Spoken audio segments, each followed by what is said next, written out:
Cinema చరిత్రలో ఎన్నో సినీ కుటుంబాలు, ఎన్నో తండ్రి కొడుకుల జోడీలు ప్రేక్షకులను అలరించాయి. కానీ ఒకే ఏడాదిలో తండ్రి కొడుకులు ఇద్దరూ బాక్సాఫీస్ ను షేక్ చేస్తూ ఎవరికి వారు 300 కోట్లకు పైగా వసూళ్లు సాధించి బాక్సాఫీస్ వద్ద చరిత్ర సృష్టించడం మాత్రం చాలా అరుదు.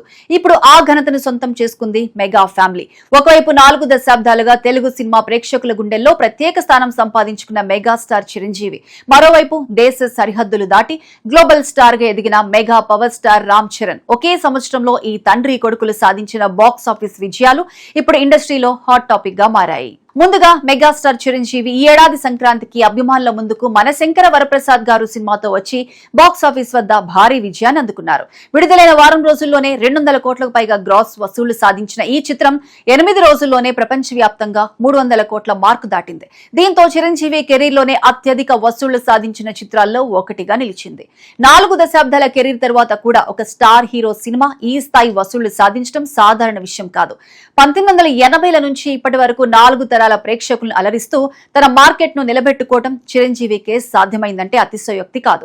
ట్రెండ్లు మారాయి, హీరోలు మారారు, ప్రేక్షకుల అభిరుచులు మారాయి, కానీ మెగాస్టార్ క్రేజ్ మాత్రం ఏ మాత్రం తగ్గలేదు.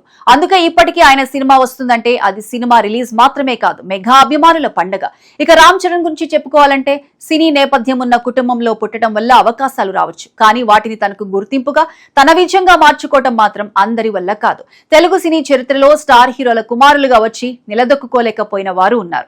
కానీ చిరంజీవి వారసుడిగా ఇండస్ట్రీలో అడుగుపెట్టిన రామ్ చరణ్ మాత్రం తన ప్రయాణాన్ని పూర్తిగా భిన్నంగా నిర్మించుకున్నారు. చిరుతతో ఎంట్రీ ఇచ్చిన ఆయన మగధీరతో ఇండస్ట్రీ రికార్డులు బద్దలు కొట్టారు. నాయక్, ఎవడు, ధృవ వంటి సినిమాలతో కమర్షియల్ హీరోగా తన స్థానాన్ని బలపరుచుకున్నారు. కానీ ఆ విజయాలన్నింటికంటే ఆయన కెరీర్ ను మలుపు తిప్పింది రంగస్థలం. చిట్టిబాబు పాత్రలో కనిపించిన చరణ్ ను చూసి ప్రేక్షకులు మాత్రమే కాదు, విమర్శకులు కూడా నిలబడి చప్పట్లు కొట్టాల్సి వచ్చింది. ఇప్పుడు అదే ప్రయాణాన్ని మరో మెట్టు పైకి తీసుకువెళ్లింది పెద్ది. విడుదలైన 6 రోజుల్లోనే ఈ చిత్రం ప్రపంచవ్యాప్తంగా 261 కోట్లకు పైగా వసూళ్లు సాధించింది. 12వ రోజు నాటికి 312 కోట్లకు పైగా గ్రాస్ కలెక్షన్లు నమోదు చేసింది. ఇలా ఈ ఏడాది సంక్రాంతికి చిరంజీవి సుమారు 300 కోట్ల క్లబ్ లోకి చేరితే ఇప్పుడు రామ్ చరణ్, పెద్ది కూడా 300 కోట్ల మార్కును దాటింది. ఇలా ఒకే సంవత్సరంలో తండ్రి కొడుకులు ఇద్దరు 300 కోట్లకు పైగా వసూళ్లు సాధించిన సినిమాలతో అరుదైన ఘనత సాధించారు.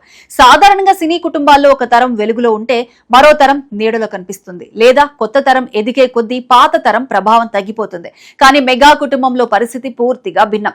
ఒకవైపు చిరంజీవి తన స్టార్డమ్ ను అదే స్థాయిలో కొనసాగిస్తుండగా, మరోవైపు రామ్ చరణ్ తన ప్రభావాన్ని ప్రపంచవ్యాప్తంగా విస్తరిస్తున్నారు. ఒకరు లెగసీని నిర్మించిన వ్యక్తి అయితే మరొకరు ఆ లెగసీని గ్లోబల్ స్థాయికి తీసుకువెళ్లిన వ్యక్తి.